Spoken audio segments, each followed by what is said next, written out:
ಅದು state election result ಬರ್ತಾ ಇದೆ. ಕಾಂಗ್ರೆಸ್ಗೆ ಬೇವು ಬೆಲ್ಲ. ಕಾಶ್ಮೀರದಲ್ಲಿ ಕಾಂಗ್ರೆಸ್ ಮುಂದೆ ಇದೆ. ಬರೀ ಬೆಲ್ಲ ಅಂತ ಅಂದ್ಕೊಂಡಿದ್ದೀವಿ ನಾವು. ಎರಡು ರಾಜ್ಯದ ಚುನಾವಣೆಯಲ್ಲಿ ಕಾಂಗ್ರೆಸ್ ಪಕ್ಷ ಅಧಿಕಾರಕ್ಕೆ ಬರ್ತಕ್ಕಂಥದ್ದು ವಿಶ್ವಾಸ ನಮಗಿದೆ.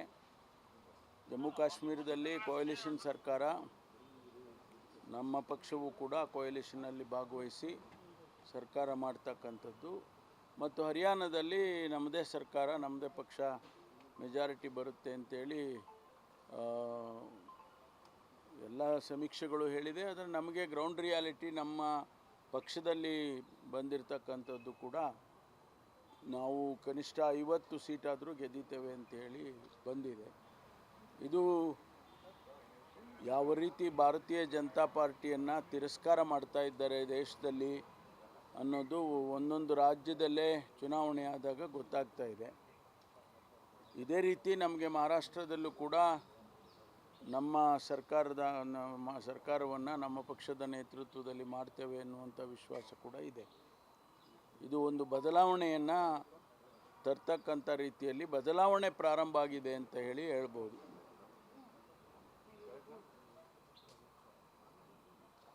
ಪ್ರಧಾನಿಯವರು ಗ್ಯಾರಂಟಿ ಯೋಜನೆಯನ್ನು ಟೀಕೆ ಮಾಡ್ತಿದ್ರು. ಕಾಂಗ್ರೆಸ್ ಆರ್ಥಿಕ ದಿವಾಳಿ ಆಗುತ್ತೆ ಅಂತ. ಈಗ ಅವ್ರಿಗೆ ಹೇಳೋ ಒಂದು ಕಡೆ ಮುಳುವಾಯಿತು.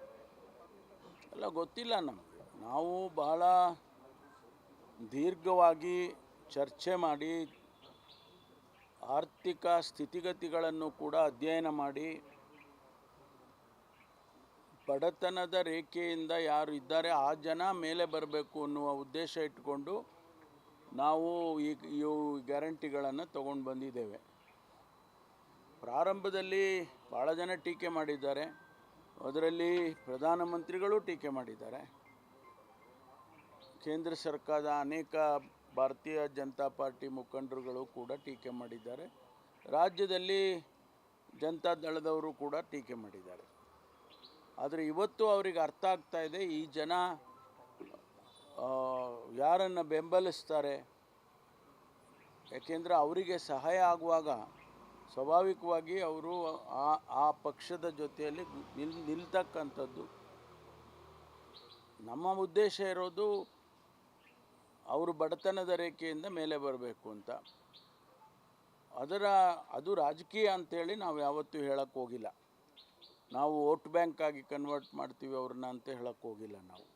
ನಾವು ಬಡವರಿದ್ದಾರೆ, ಅವರನ್ನು ಮೇಲೆತ್ತುವಂಥ ಕೆಲಸ ಆಗಬೇಕು ಅಂತೇಳಿ ಅದನ್ನು ಮಾಡಿದ್ದೇವೆ. ಈಗ ಅವರು ಅರ್ಥ ಆಗಿದೆ, ಹೌದು ಇದು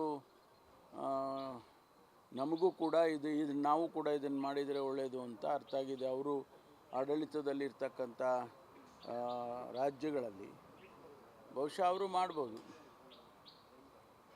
ಸರ್, ಮೂಢ ಹಗರಣವನ್ನು ಮುಚ್ಚಿ ಹಾಕಲು ಡೈವರ್ಟ್ ಮಾಡಲು ಜಾತಿ ಗಣತಿ ಇವಾಗ ತಗೊಂಡಿದ್ದಾರೆ ಅಂತ ಕುಮಾರಸ್ವಾಮಿ ಅವರು ಆರೋಪ ಮಾಡಿ.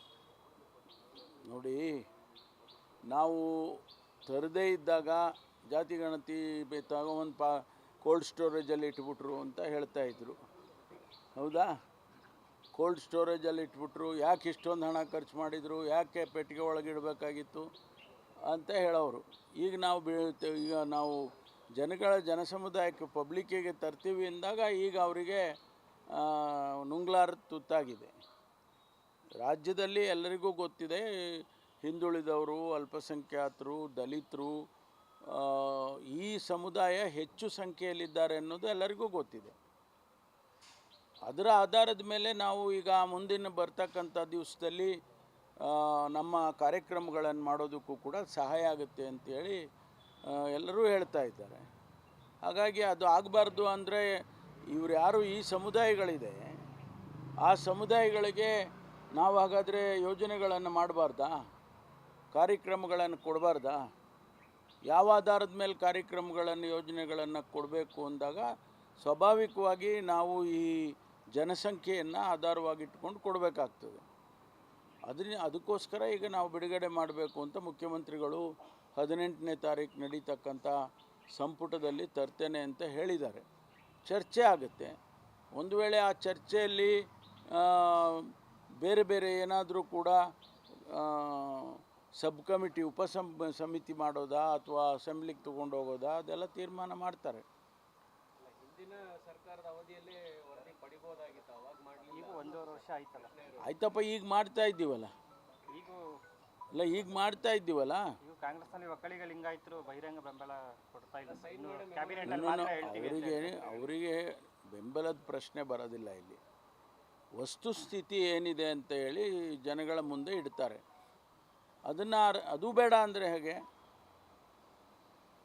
ಇವತ್ತು 160 ಕೋಟಿ ಹಣ ಖರ್ಚು ಮಾಡಿ ಸಮುದಾಯಗಳು ಯಾರ್ಯಾರು ಎಷ್ಟೆಷ್ಟು ಇದ್ದಾರೆ ಅಂತ ಹೇಳಿ ಒಂದು ವಸ್ತುಸ್ಥಿತಿ ಈಗ ಸೆನ್ಸಸ್ ಮಾಡುವಾಗಲೂ ಕೂಡ ಹಂಗೆ ಆಗುತ್ತೆ. ಮುಂದೆ ಈಗ ಸೆಂಟ್ರಲ್ ಗೌರ್ಮೆಂಟು ಸೆನ್ಸಸ್ ಮಾಡಬೇಕು ಅಂತ ಇದೆ, ಆಗಲೇ ಡಿಲೇ ಆಗಿದೆ. ಈಗ ನಾನು ಮುಖ್ಯಮಂತ್ರಿಗಳು ನಾವೆಲ್ಲ 4-5 ಜನ ಹೋಗಿ ಪ್ರಧಾನಮಂತ್ರಿಗಳನ್ನು ಭೇಟಿ ಮಾಡುವಾಗ ಅವ್ರು ಹೇಳಿದರು ಸೆನ್ಸಸ್ ಮಾಡ್ತೀನಿ ಅಂತ ಹೇಳಿದರು. 25-26ಕ್ಕೇನೋ ಸೆನ್ಸಸ್ ಪ್ರಾರಂಭ ಮಾಡಿ 28 ಚುನಾವಣೆಗೆ ಹೊಸ ಸೆನ್ಸಸ್ ಇರುತ್ತೆ ಅಂತ ಹೇಳಿದರು ಅವರು. ಅಂದರೆ ಆವಾಗ ಬರಲಿಲ್ವಾ ಡೇಟಾ ಬರಲ್ವಾ? ಅವಾಗಲೂ ಹಿಂಗೆ ವಿರೋಧ ಮಾಡ್ತಾರೆ. ಇದು ಅಧಿಕೃತನೇ. ಇದೇನು ಯಾರೋ 4 ಜನ ಸೇರ್ಕೊಂಡು ಮಾಡಿರೋದಲ್ವಲ್ಲ, ಇದು ಸರ್ಕಾರವೇ ಮಾಡಿರೋದು. 8 ವರ್ಷದಲ್ಲಿ ಜನಸಂಖ್ಯೆನೂ ಬದಲಾವಣೆ ಆಗಿರ್ತದೆ, ಅವರ ಆರ್ಥಿಕ ಸ್ಥಿತಿಗಳು ಅದು ನೋಡೋಣ. ಅದು ಫಸ್ಟ್ ಇದು ಬರಲಿ ಅಲ್ಲ. ಬಂದ ಮೇಲೆ ಒಂದು ಮಾಹಿತಿ ಇದೆ, ಪ್ರತಿಯೊಂದು ಸೆನ್ಸಸ್ಸು 10 ವರ್ಷಕ್ಕೊಂದು ಸಾರಿ ಮಾಡಬೇಕು ಅಂತ. ಈಗೆಲ್ಲೋ ಒಂದು ಕಡೆ ಅದು ಏರ್ಪೇರಾಗಿದೆ. 10 ವರ್ಷ ಗ್ಯಾಪ್ನಲ್ಲಿ ಏನು ಜನಸಂಖ್ಯೆ ಆಗಿರುತ್ತೆ ಜಾಸ್ತಿ, ಅದು 15% ಆಗಿರ್ಬೋದು ಅಂತ ಒಂದು ಅಂದಾಜು. 10-15% ಆಗಿರುತ್ತೆ ಅಂತ ಪಾಪ್ಯುಲೇಷನ್ ಇನ್ಕ್ರೀಸು ಹಿಂದೆ ಮಾಡಿರುವ ಅಧ್ಯಯನಗಳೆಲ್ಲ ಆ ರೀತಿ ಹೇಳುತ್ತೆ. ಸ್ಟಡೀಸ್ ಎಲ್ಲ 15% ಇನ್ಕ್ರೀಸ್ ಆಗುತ್ತೆ 10 ವರ್ಷಕ್ಕೆ ಅಂತ. ಆ ಆಧಾರದ ಮೇಲೆ ಏನಾದರೂ ಒಂದು ಕ್ಯಾಲ್ಕುಲೇಷನ್ಸ್ ಮಾಡಬೇಕಾದ್ರೂ ಒಂದು ಬೆಂಚ್ ಮಾರ್ಕ್ ಬೇಕಲ್ವಾ? ಅದಕ್ಕೆ ಈಗ ಬಿಡುಗಡೆ ಮಾಡಿದರೆ ಗೊತ್ತಾಗುತ್ತೆ. ವಿನಯ್ ಕುಲಕರ್ಣಿ ವಿರುದ್ಧ ಅತ್ಯಾಚಾರದ ಆರೋಪ ಕೇಳಿ ಬರ್ತಾ ಇದೆ ಸರ್, ಈ ವಿರುದ್ಧ ಏನಾದರೂ ಕ್ರಮ ಆಗುತ್ತೆ ಸರ್? ಅದೇ ನನಗೆ ಗೊತ್ತಿಲ್ಲ, ಅದು ಡೀಟೇಲ್ಸ್ ಗೊತ್ತಿಲ್ಲ. ಅದು ನಾನು ಇವತ್ತು ನಮ್ಮ ಹಿರಿಯ ಅಧಿಕಾರಿಗಳ ಜೊತೆ ಚರ್ಚೆ ಮಾಡ್ತೇನೆ ಅದರ ಬಗ್ಗೆ. ನಿಮ್ಮದು ಮತ್ತು ಸತೀಶ್ ಜಾರಕಿಹೊಳಿ ಅವರ ಭೇಟಿ ಬಹಳ ಚರ್ಚೆ ಈಡು ಮಾಡ್ತಾ ಇದೆ ರಾಜ್ಯ ರಾಜಕಾರಣದಲ್ಲಿ. ಮುಂದಿನ ಪ್ಲಾನ್ಗಳೇನಾದರೂ ರೆಡಿ ಆಗ್ತಾ ಇದ್ದಾವ? ಚರ್ಚೆ ಆದರೆ ಒಳ್ಳೆಯದಲ್ಲ. ಚರ್ಚೆ ಆದರೆ ಈಗ ಕಾಫಿ ಪೇ ಚರ್ಚಾ ಅಂತ ಅದು ಯಾವುದೋ ಒಂದು ಇದು ಬರುತ್ತಲ್ಲ, ಚಾಯ್ ಪೇ ಚರ್ಚಾ. ಈಗ ನಾವು ಕಾಫಿ ಪೇ ಚರ್ಚೆ ಮಾಡಿದಪ್ಪ, ಏನಾಗಿದೆ ನೋಡ್ರಿ. ಎಲ್ಲಿ ನಾವು ಇಬ್ಬರು ಕೂತ್ಕೊಂಡು 2 ಲೋಟ ಕಾಫಿ ಕುಡಿದ್ಬಿಟ್ರೆ ಮುಖ್ಯಮಂತ್ರಿ ಮಾಡಿಬಿಡ್ತಾರೆ ಅನ್ನೋದಾದರೆ ಭಾಳ ಚರ್ಚೆಗಳಾಗ್ತಾವೆ. ಭಾಳ ಕಾಫಿನೂ ಖರ್ಚಾಗುತ್ತೆ. ಆ ಥರ ಏನಾಗೋದಿಲ್ಲ. ಆಯ್ತಪ್ಪ, ಆಯ್ತು, ನಾವು ಚರ್ಚೆ ಮಾಡಿದ್ದೀವಿ. ಅಲ್ಲಲ್ಲ, ಆ ರೀತಿ ನಾವು ಮಾತಾಡೋದ್ರಿಂದ ಏನಾಗೋದಿಲ್ಲ. ಅದು ಎಲ್ಲ ನಿರ್ಧಾರ ಎಲ್ಲ ಹೈಕಮಾಂಡು. ಆ ಸನ್ನಿವೇಶನೇ ಬಂದಿಲ್ವಲ್ಲ. ಈಗ ಸನ್ನಿವೇಶ ಬಂದಾಗ ಮಾತಾಡೋಣ. ವಿಜಯೇಂದ್ರ ಅವರು ಸನ್ನಿವೇಶ ಬಂದಾಗ ಅದ್ರ ಬಗ್ಗೆ ಚರ್ಚೆ ಮಾಡೋಣ, ಅದ್ರ ಬಗ್ಗೆ ಕೂಗು ಹಾಕೋಣ, ಅದ್ರ ಬಗ್ಗೆ ಬೇಡಿಕೆ ಇಡೋಣ, ಬೇಕಾದ್ ಮಾಡೋಣ. ಆದರೆ ಈಗ ಆ ಸನ್ನಿವೇಶನೇ ಬಂದಿಲ್ಲ. ಬಿಜೆಪಿ ಹೇಳ್ತಿರೋದು ಸರ್, ದಸರಾ ಬಳಿಕವಾಗಿ ಮುಖ್ಯಮಂತ್ರಿ ರಾಜೀನಾಮೆ ಕೊಡ್ತಾರೆ. ಸಾಧ್ಯನೇ ಇಲ್ಲ. ಮುಖ್ಯಮಂತ್ರಿಗಳು ರಾಜೀನಾಮೆ ಕೊಡುವ ಅಗತ್ಯ ಇಲ್ಲ, ಕೊಡಲ್ಲ ಅಂಥೇಳಿ 10 ಸಾರಿ ಅವರು ಹೇಳಿದ್ದಾರೆ, ನಾವು ಹೇಳಿದ್ವಿ. ಕೊಡೋ ಅಗತ್ಯ ಇಲ್ಲ. ಪದೇ ಅದನ್ನೇ ಅವ್ರು ಹೇಳ್ತಾ ಇದ್ದಾರೆ, ನಾವು ಅದನ್ನೇ ಹೇಳ್ತಾ ಇದ್ವಿ. ತೀರ್ಪುಗಳನ್ನು ಮೇಲ್ಮನವಿ ಹೋಗಲೇ ಇಲ್ವಲ್ಲ ಸರ್, ಯಾಕೆ ಅದ್ರ ಬಗ್ಗೆ ಸ್ಟಡಿ ಮಾಡ್ತಾ ಇದ್ದಾರೆ. ಕಾನೂನು ತಜ್ಞರು ಸ್ಟಡಿ ಮಾಡಿ ಆಮೇಲೆ ಹೋಗ್ತೀವಿ. ವಿಜಯೇಂದ್ರ ಅವರು ಜಾರಕಿಹೊಳಿನ ಭೇಟಿಯಾಗಿದ್ರು. ಹಾಂ, ಅದು ಕೇಳ್ಬೇಕು ನೀವು.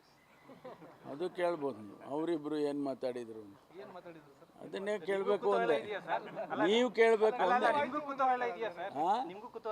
ಇಲ್ಲಪ್ಪ, ನೀವು ಹೇಳಿದರೆ ಕೇಳ್ತೀನಿ ನಾನು. ನಿನ್ನೆ ಬಿಟ್ಕಾಯಿನ್ ಸಂಬಂಧಪಟ್ಟ ಹಾಗೆ, ಅದೇ ರೀತಿ ಕೋವಿಡ್ ಹಗರಣ ಸಂಬಂಧಪಟ್ಟ ಇಬ್ಬರು ಅಧಿಕಾರಿಗಳು ಸಸ್ಪೆಂಡ್ ಆಗಿದೆ. ಏನು ಸರ್ ಡೀಟೇಲ್ಸ್ ಏನು ಸರ್? ಇಲ್ಲ, ಬಿಟ್ಕಾಯಿನ್ಗೆ ಆ ಪೂಜಾರ್ ಅಂತಕ್ಕಂಥವ್ರನ್ನ ಹುಡುಕ್ತಾ ಇದ್ದರು. ಶುರುವಿನಿಂದನೂ ಅವರು ತಪ್ಪಿಸ್ಕೊಂಡು ತಿರುಗ್ತಾಯಿದ್ರು. ಜೊತೆಗೆ ಅವರು ಕೋರ್ಟಿಗೆಲ್ಲ ಹೋಗಿದ್ದರು, ಸುಪ್ರೀಂ ಕೋರ್ಟ್ವರೆಗೂ ಹೋಗಿದ್ದರು.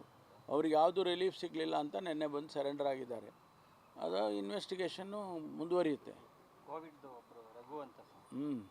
ಅವರು ಅಷ್ಟೇ, ತನಿಖೆಗಳು ಮುಂದುವರಿಯುತ್ತವೆ, ಏನು ನಿಲ್ಲೋದಿಲ್ಲ. ಗ್ಯಾರಂಟಿ ನ್ಯೂಸ್, ಸುದ್ದಿ ಖಚಿತ, ನ್ಯಾಯ ನಿಶ್ಚಿತ.